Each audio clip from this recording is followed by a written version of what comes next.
Hello guys, welcome back to the channel. In today's video, I'm going to show you the gift rat ability in Grow a Garden game of Roblox new Christmas update.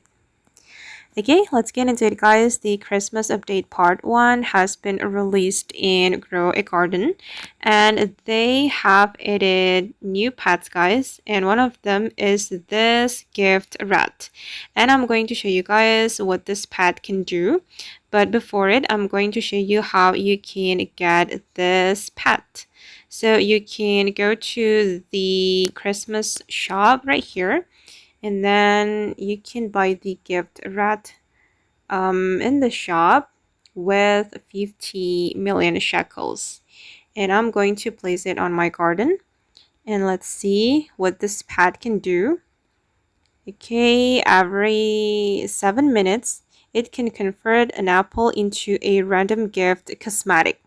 So yeah, you can get cosmetic from this pet. And this is one of the cosmetics I got.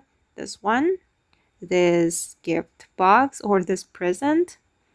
And yeah, it can give you cosmetic for free guys.